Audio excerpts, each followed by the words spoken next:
Hello and welcome to the Rabblecast. My name is Eric Hernandez and you are listening to episode number 597.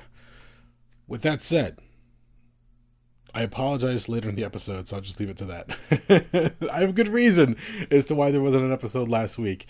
But if you're listening to these out of order or later down the line, it really doesn't matter to you. You just listen to them sequentially anyway.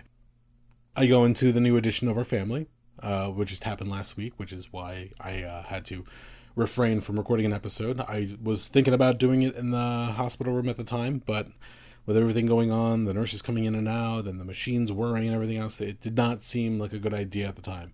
I don't know how long we were going to stay or how short we are going to stay, but suffice to say, I think I could put the podcast aside for a little bit so I can make sure that my family is safe. More specifically, my wife and our newborn baby boy. So besides that, I get into that. You'll enjoy that all the way through. I also talk about some of the different things that I watched because, again, I am continuing my journey down the list of movies I have not watched in 2019. So I found a few things that I meant to get around to and never did. But now that we've got some little extra time in my hands here and there, I figured, hey, why not? Let's see what I can catch. And I go into The Highwaymen, starring Kevin Costner and Woody Harrelson. Let's see, that came out in 2019, obviously. Story of the two Texas Rangers that were able to bring down Bonnie and Clyde. Again, as I say in the episode, if you do not know the story of Bonnie and Clyde, look it up. It's a very interesting one. And also the story of these two detectives that are involved in this story. It's based on a true story, so not all the historical details are accurate, but that's what makes it fun. You know, they embellish a few things here and there, but ultimately the story is very strong, very entertaining, and it kept me going that one late night in the hospital. Another movie I watched recently, Uncut Gems, starring Adam Sandler, which I believe I said it during the episode is like a train wreck as far as bad decision after bad decision this character makes, but it's so intriguing and it hooks you as far as the storytelling is concerned. So if you get a chance, I highly recommend this one. I was surprised by it, and I'll say it again. Adam Sandler should do more dramatic roles because he can do it. He's been around for so long. Never mind all the different comedy albums and comedy movies he's done. It would be nice to see him do something along the lines of this more and more. And then finally, I also talk about Love, Death, and Robots, also on Netflix. This is a anthology, a sci-fi. It's kind of hard to go. Sci-fi, action, horror. All the little shorts have different elements, and depending on what you're looking at, there's some that are ultra violent stories that certain actions take place. Other ones are kind of sweet and innocent. Other ones are a little horror based. It's a grab bag of different stories and different mediums as far as whether it's animated, computer graphics, or live action. And a lot of the different stories in there are fun to watch, and I was pleased to find out that they are going to be doing a second volume of the anthology. So if it's on Netflix, hey, it's easy. It's in my living room. I can get to watch it. Oh, I don't think I got a chance to say what I was watching in the background. For anybody who's curious, usually when I record these episodes in the background, I usually play a movie or something just to keep, something on the screen. And currently I'm rewatching actually Uncut Gems, which I talk about in this episode. So I'll let the episode do its thing. In the meantime, we are brought to you by InsidePulse.com. You can find us under the podcast section. You can also find the show over at Rabblecast.libsyn.com. Check us out on our YouTube channel, youtube.com/Rabblecast. Send us a tweet at Rabblecast. Email us, rabblecast@gmail.com. And as always, check out the Rabblecast Facebook fan page. Once shows go up, I'll be posting them there. And I'll try to post a few links and different things along the way. Don't mind me, it's been a long week, and I finally got a chance to sit down and do this, so that's kind of nice. So without further ado, enjoy the show.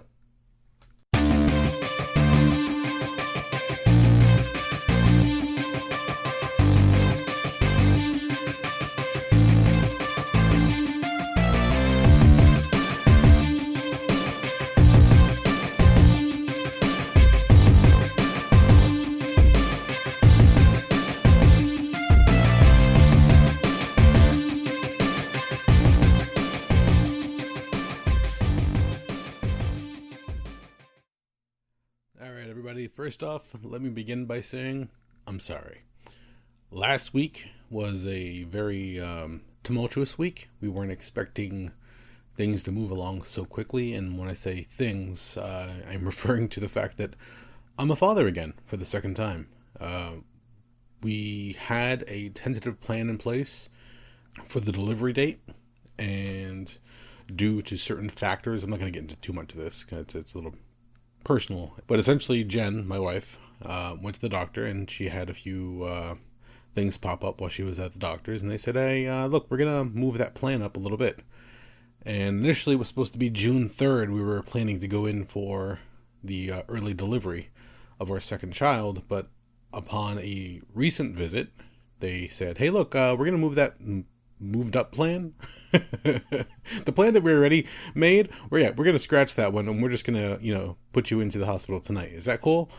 And at that point, there's really not much you can say. When the doctor says, no, it's time, it's better off we do this now rather than later, otherwise there might be some more complications down the road, you don't argue. So we went from, what was that, like 3 weeks early to an additional week, so almost a month early, and we went in, did what we have to do. I want to give a big thank you to everybody over here at the hospital over in Robert Wood Johnson. They did a phenomenal job. Having a child, let me begin by saying this. Having a child in this current state and how everything is going with the pandemic makes things a little tricky, and that's so. We got there, they took our temperature. If you didn't have a mask already, they gave you one just in case. We walked in both with our own face coverings to begin with, but we gladly took the extra mask. Took her temperatures, you walked in, you checked in, you go straight to the labor and delivery wing of the hospital, and once you get settled into your room, that's it. And I don't blame them at all. At one point, I ended up walking out towards the nurse's station just because we needed some ice for her, and they said, we'd prefer it if you just stay in your rooms, and if you need anything, just hit the call button on the bed. And we're like, oh, okay, we're sorry. Jen and I are both trying to be very understanding. They're doing their jobs to help us out and make sure that everything goes well, so we want to make sure that we cooperate as much as possible. And we were essentially sequestered into this one room for the majority of the stay. And we were just told, just hang out, relax. They're going to check on her. They're going to check blood pressure levels and stuff like that. They hooked her up to all types of machines and IVs and everything else. And they administered a test to her for COVID, and she tested negative, thankfully.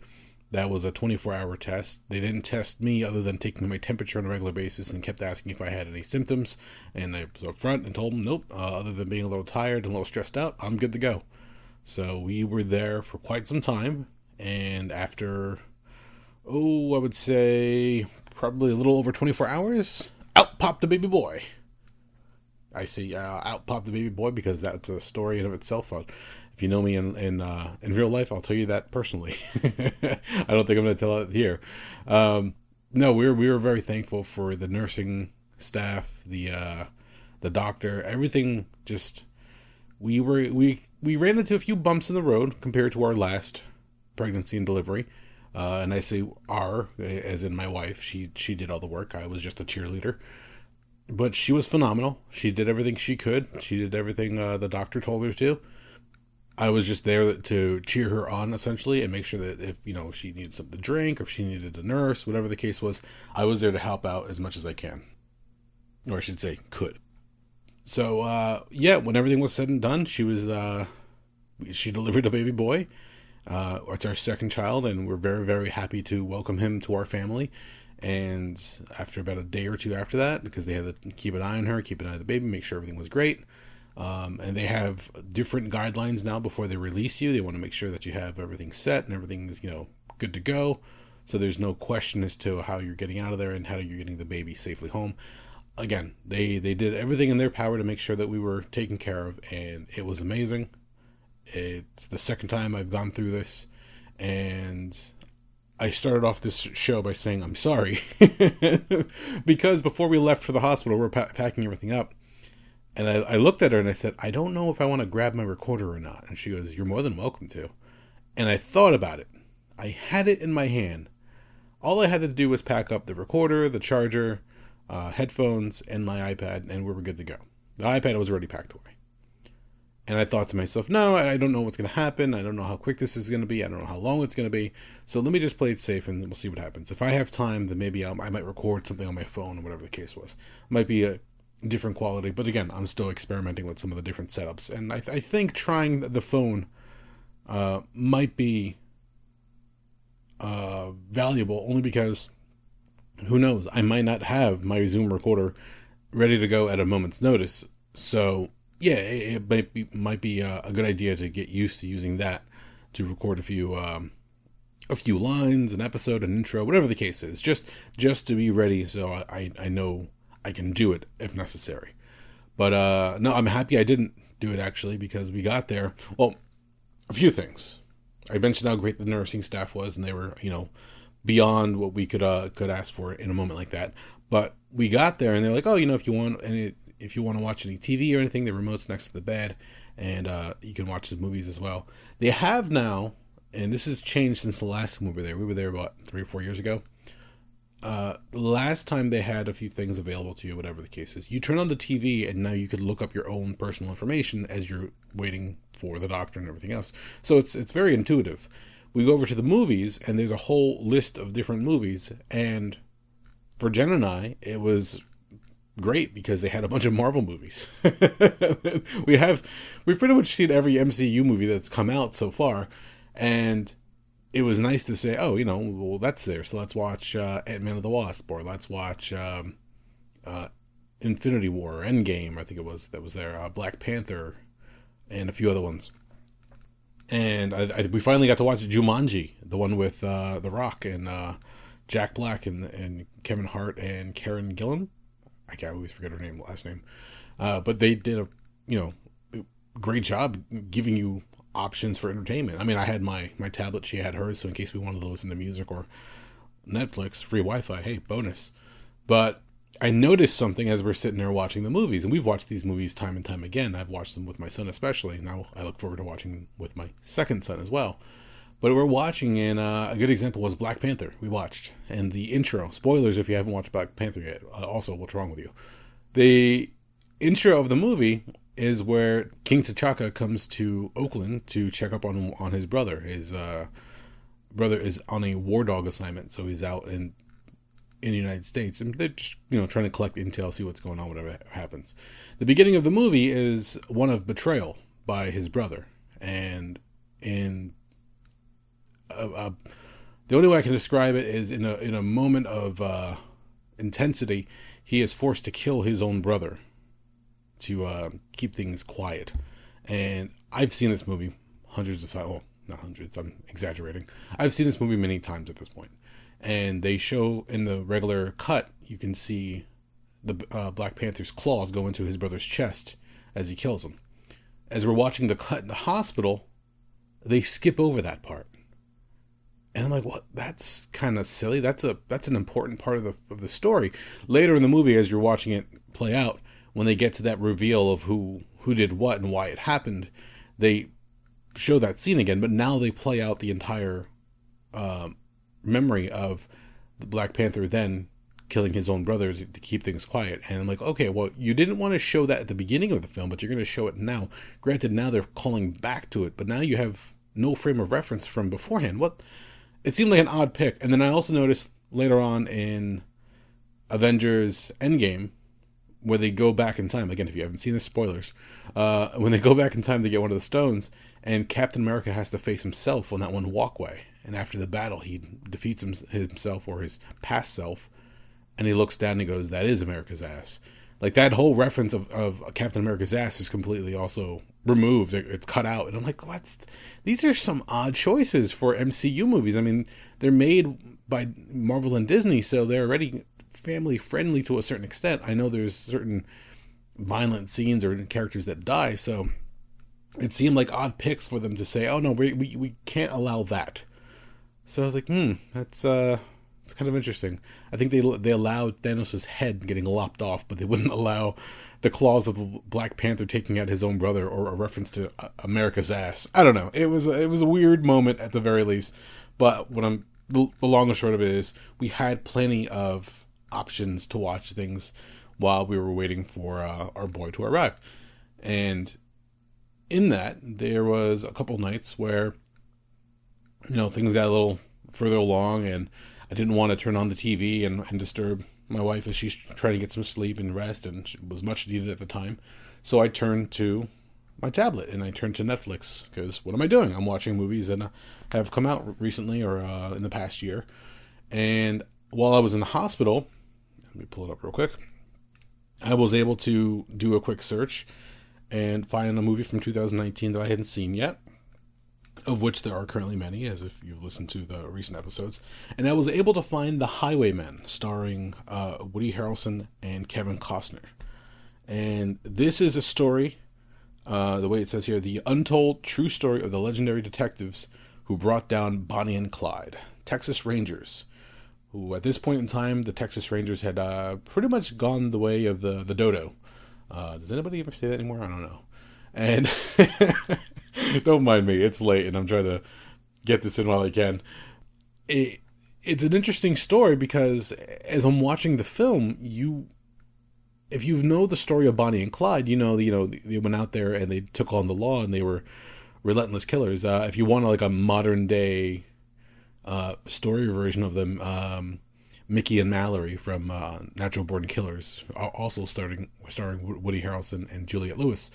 Along those lines, where they didn't care, they made their own rules, they went back and forth, and they just took out lawmen if they, crossed their paths. It was a very interesting story in that, first off, it says the untold true story. The details are skewed somewhat, as anything that's based on a true story. So right out of the gate, just be prepared for that if you haven't seen this movie. If you know the story of Bonnie and Clyde, you ultimately know what happens to the duo, but the movie tells a really, really cool story with Kevin Costner in the lead, and he's being tasked to go after these two kids who've pretty much run astray of the law. And eventually he hunts down his old partner, Woody Harrelson, who plays, Kevin Costner plays Frank Hammer, and Woody Harrelson plays Maney Gault. They're both past their prime. Nobody knows if they could actually do it. In fact, there's a really cool scene where Costner goes out to a field. He finds a bunch of kids doing some yard work, and he says, "Hey, look, all I want you to do is toss this bottle in the air, and every time I hit a bottle, you get a nickel." And you're like, "Oh, this is gonna be a badass scene where you're gonna show the precision of this Texas Ranger and what he can do." He fires off the gun 3 or 4 times, if I can recall correctly, and he misses the first few, and then he nicks one. And you're like, oh, this guy's he was badass in his day, but maybe he doesn't have quite what it takes these days anymore. So it became a really interesting story because you get their view of it, their POV. But at the same time, whenever they show Bonnie and Clyde, you don't actually get a good shot of Bonnie and Clyde. They're shot from afar, long shots, or if they are shot up close, there's a lot of light that drowns out the features of their faces. So it's very, very interesting the way the story is told.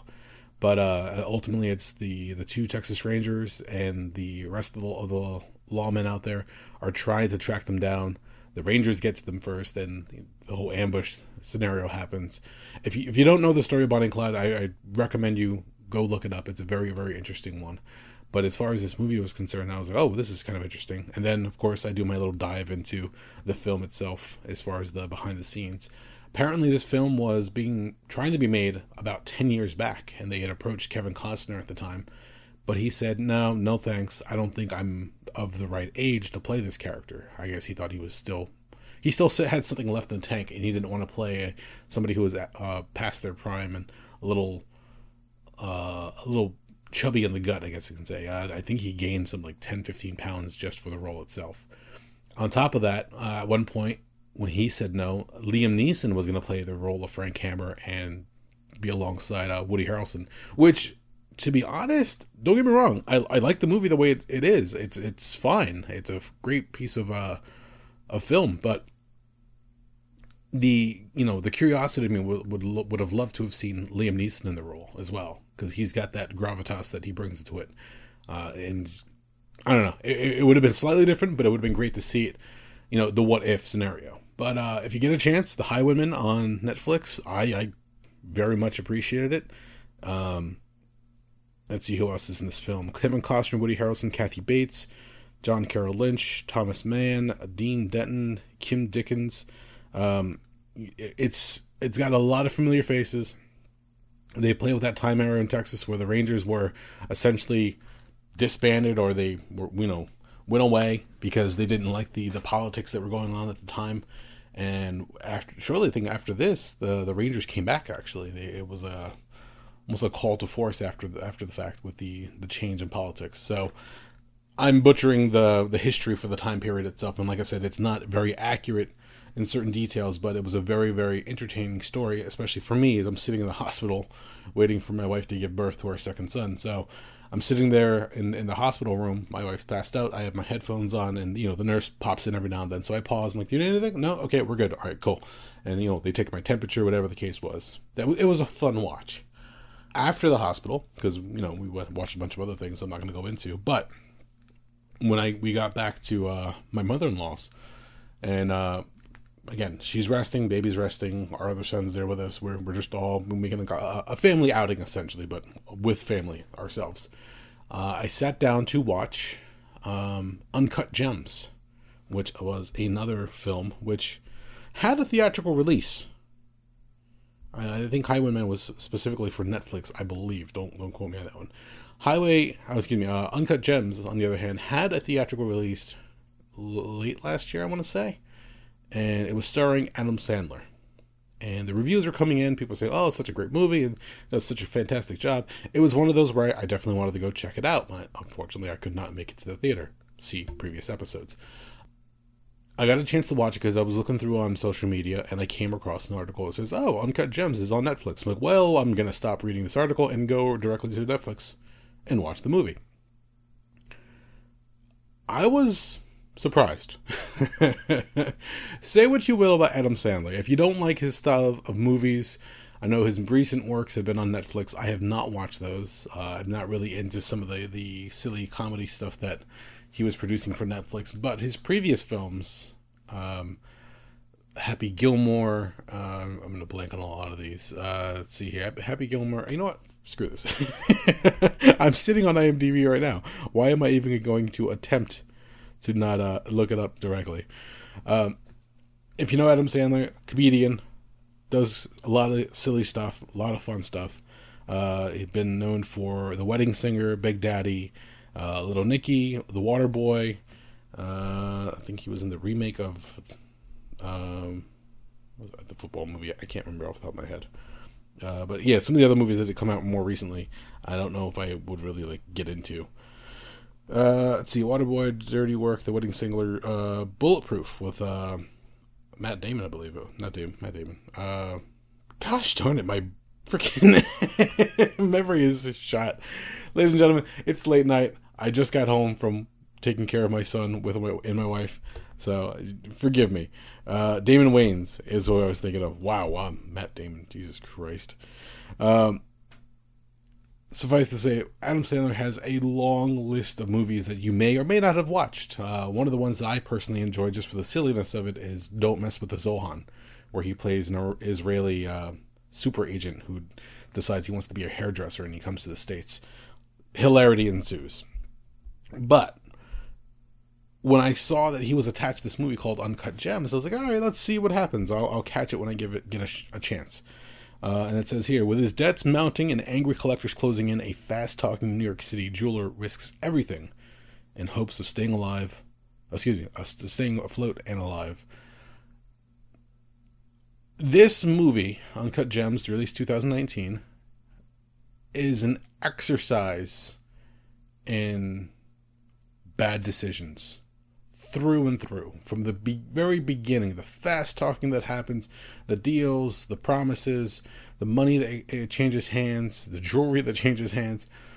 It gets so frustrating. Anxiety mounts, but it's so addictive to watch this play out. Adam Sandler does a fantastic job. He has a few funny moments here and there, but for the most part, it's this one guy. Let's see, what was the character's name? You would think I would be. Oh, it's because it's not. Okay, I think they put it. They did it list differently. First build and everything else. His character's name, Howard Ratner, based on a real life character. Actually, Howard Ratner was not the actual name, but again, when I dove into it later, it all happens when Howard Ratner orders an opal from Ethiopia, as it stands in the film itself. But at the same time, he knows a guy who's helping sell bootleg Rolexes on the street for him, and he invites an NBA star into the shop to buy something for him, and then this whole thing over the opal happens. They exchange one of the NBA championship rings, and back and forth, and he already owes a lot of money to a bunch of different people, so it all becomes very, very questionable. And every time where it looks like he has a chance to pull ahead and get out of all the troubles he's having, whether it be financial or marriage or friends, every time it looks like he's got himself out of trouble, he opens his big dumb mouth and he does himself in for like the next half hour of the movie, and it just becomes so difficult but entertaining at the same time to watch. It's just a train wreck. It really is, but in a good way. Like I'm saying, the story is very well told. It had me going to the last minute, and I don't want to ruin this one for you. The outcome of this movie, I sat there with my mouth open for a few moments going, holy crap, really? So if you get a chance, Uncut Gems, another one that I would recommend. I regret not getting to see it in the theater, but as I watched it in a dark room with my family sleeping off to the side, and again, I had my headphones in, making sure that our newborn baby boy was safe and sound and not spitting up or anything. I watched this film and I was like, wow, this is crazy. And I got to give it to Adam Sandler for all those years of dumb jokes and comedy albums. They're all gonna laugh at you. Yeah, one of those. It was fun to see him in this role, and I question as to why he doesn't do more dramatic roles removed from comedy. I know he's had a few here and there. I think that the one was Click, with the remote from Christopher Walken, and he can fast forward and rewind time depending on what he wants to cut out the boring parts, and ultimately it goes from a really, really funny comedy to a very depressing morality story. That was different. They kind of head fake you with that one. This one, you jump right in. There's no teasing. There's no confusing what's happening. It's the story of this one guy in the jewelry district who just makes bad decision after bad decision, bad deal after bad deal, and you think he's got a good head on his shoulders. He knows what he's talking about. He knows how to talk to these guys, and you think he's got it. You think he's got it well in hand, but then the next thing pops up, and you're like, oh my god, how much worse can this get? Oh, if you get a chance, please watch it. So my recommendations definitely are The Highwaymen and Uncut Gems. There are some great films. I was surprised.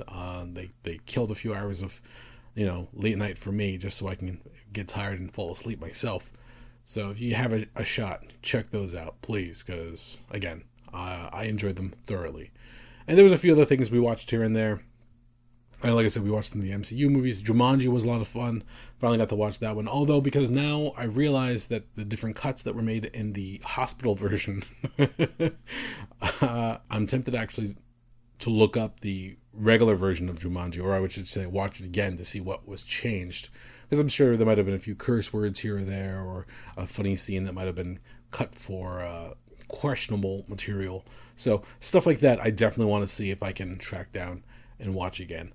The other thing I was watching, I think it was last night or the other night, just the night before, was Love, Death, and Robots. With you know what? Let me, before I even go for that much further, I'm sorry, I apologize. Uncut Gems, some of the different people in the movie, if you watch it: Adam Sandler, Keith William Richards, Tommy Conklin, oh my gosh, I'm gonna butcher this name. Pardon me. Tommy Komanek, Lakeith Stanfield, And who was the basketball player? Good Lord. Kevin Garnett, I believe it was. Why does this have it listed differently? Okay, this makes sense. They have it listed as far as like first appearance. When the movie opens up, it opens up in Ethiopia, and there's a bunch of other actors' names that were on the screen that I did not recognize at first, but that's why. Kevin Garnett plays the basketball star. Also, keep in mind, this one plays out in 2012. So there's a backstory of the NBA championships going on in the background. Hence the championship ring being loaned out and everything else. So there you go. That's Uncut Gems. Get a chance, go watch that one. Love, Death, and Robots. This was a anthology series that was released on Netflix a few months back. Sometime in 2019. I don't remember the exact release of it. And I remember seeing the trailer on Netflix for it, thinking, oh, this looks really, really interesting. Let me give this one a shot. And if you're familiar with the series of, let's face it, the one that everybody's familiar with, the Twilight Zone, the anthology series, where, you get different stories, sci-fi, futuristic, horror elements are playing in there. I was going to say more recently, Black Mirror. Quick side note for Black Mirror. In a bit, I'll get to a funny little story I heard about that one. But I started watching Love, Death, and Robots, and I only caught a few episodes here and there. Most of the episodes are somewhere between 10 to 17 minutes, I would say. Depends on the short. And all of it's, storytelling, sci-fi, few horror stuff here and there, action, some comedy. It was really, really interesting. I did not finish the entire anthology series yet. I think I'm about 7 episodes shy. But as I was going through, I was delighted to see that they've already said it's been confirmed season 2 is on the way, or volume 2, I believe it said. With that said, I was like, oh, I better watch the rest of these because there's going to be more coming, and so far I love what I'm seeing. A lot of stuff is either animated, CGI, or 3D animated.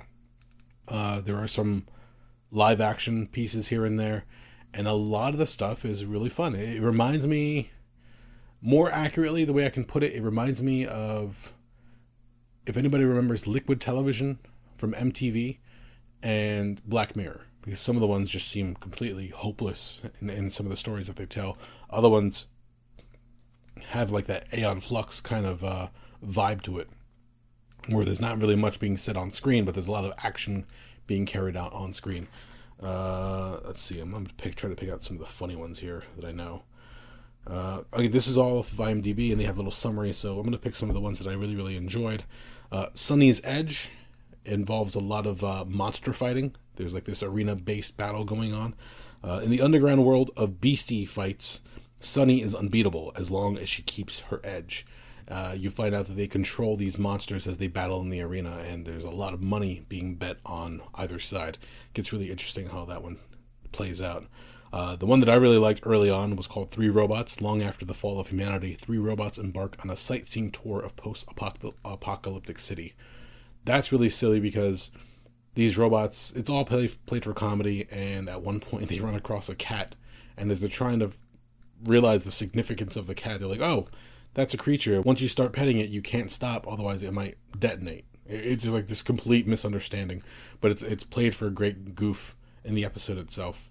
And as they're touring like a diner, an electronics store, and at one point a missile silo, you get like this weird, if we fucked up humanity and somebody came afterwards to sightsee our remains, this is essentially how it would play out. It's very silly and goofy. The one that I really liked that I saw recently was that gives me the vibe as far as Liquid Television, was called The Witness, where a girl is getting ready for work, and all of a sudden she hears some commotion outside of her window. She looks across the building. She looks across the street out of her building window, and she sees another guy. She sees a murder happen. And as she's running out of the building, the guy runs and chases after her, chases her all the way to work, and you realize this is like a non-stop chase that's just going through this entire city. She's going through alleyways, through apartment buildings, and it's just craziness happening. And the ending of it was quite surprising. Let's see. After seeing a brutal murder, a woman flees from the killer through the streets of a surreal city. Kind of futuristic in nature, some of the elements, but also kind of like almost like a slum type of neighborhood that they live in. So as they run through those like twists and turns and stairwells and apartments, another fun one to watch. One that I really liked also was an episode called Suits. Look, whenever you put giant mech robots and pilots, you pretty much got me sold, and you've got to do something really, really stupid for me not to enjoy it. In this case, Suits, a community of farmers use their homemade mechs to defend their families from an alien invasion. These farmers are out in space. They've been, sent out there to essentially harvest whatever they can, grow whatever they can in these small areas.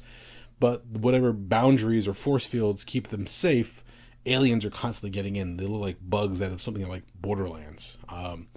Spider-like creatures that keep attacking, and once they start coming in mass, all the farmers get their mechs up and they start going out there after the alien threat and start taking them out. Meanwhile, the families are trying to get safe into a bunker. That one's fun to watch just for the action. Again, if it's mechs and pilot suits, whatever the case is, you got to screw it up pretty badly for me not to enjoy this. I enjoyed it thoroughly. Some of the other ones.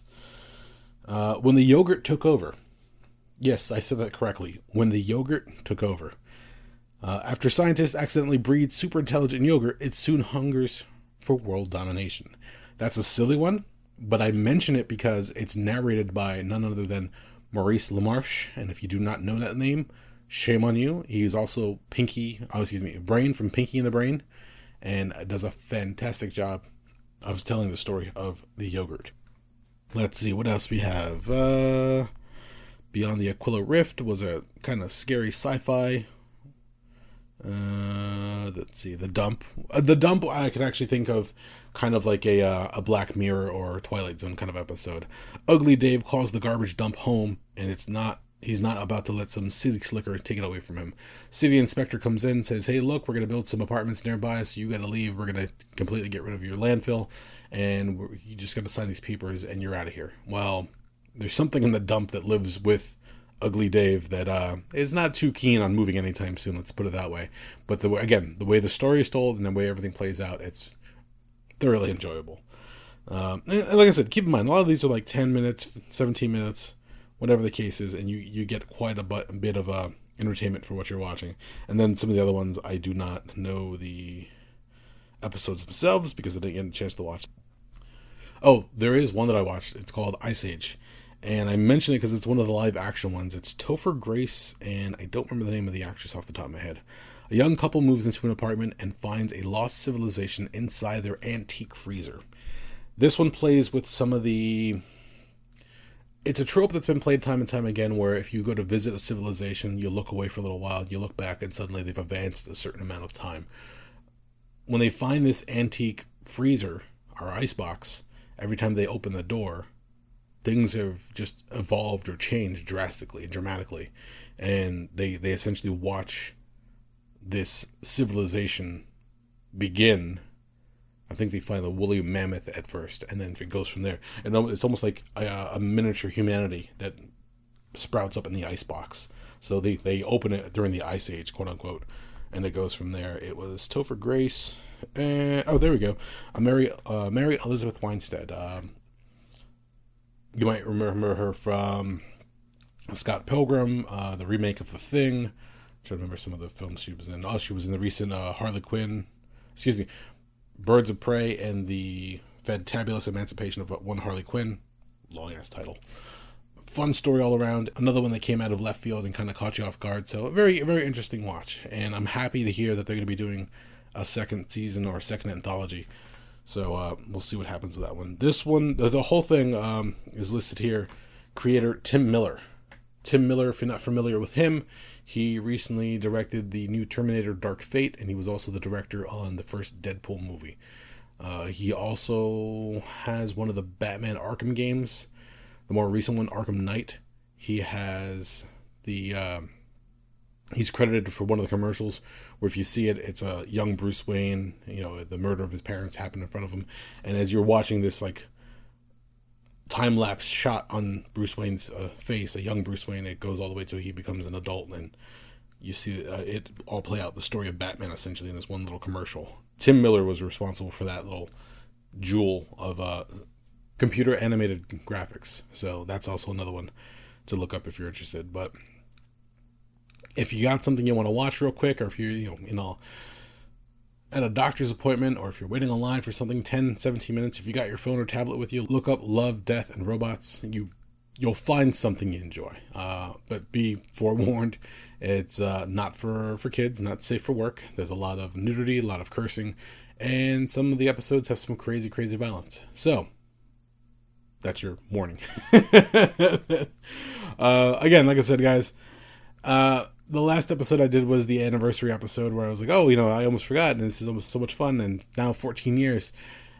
And now I'm here with a different milestone happening with the arrival of our second son, and I'm elated. I really can't say much more than that.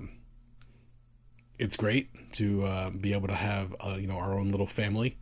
Jen and I are busting our butts to try to make sure that we can do everything we can to provide for our kids and have a great time and a great life. Everything amidst the pandemic and the chaos that's going on, it's crazy. I feel bad for the nursing staff at the hospital we're at because they have to deal with a lot of the extra nonsense. I mean, their jobs are tough enough as it is, but to go through some of the stories that we heard while we were there, it's kind of disheartening to find out that some people can be such pricks. Let's just put it that way. But even with everything that's going on, it's good to know that, we have our friends, our family, our loved ones, and we have a great network of support in case anything happens. So with all that, I really can't ask for more. The fact that I was with my wife earlier tonight and I told her, hey, look, I have to get back home to the house. I'm going to record a little bit, so hopefully I can get up early enough for the appointment tomorrow morning. She goes, all right, just go home, do what you got to do, and I'll see you early in the morning. I felt bad last week not recording. Last week was such a blur as far as the weekend was concerned because of everything that happened. I returned to work later in the week just to, keep things rolling. Routine-wise, I guess you can say. I'm not even really worried about the financial part of it. But it's just crazy that, everything, we're bouncing back and forth and making sure that you clean up and wash your hands. And, a lot of our family has gotten to the routine of when you get home from work or going to the store, just, change out of your clothes. If you want, hop in the shower or, disinfect everything, spray the bottom of your boots or shoes, whatever the case is, just to make sure you're not tracking anything in. Just try to keep things sanitary. It's crazy. It really is. But even with all the craziness, it's outstanding. And I'm gonna gush. All right, I'm sorry. I don't get a chance to talk too much about my family. Again, because I am more on the private side when that's concerned.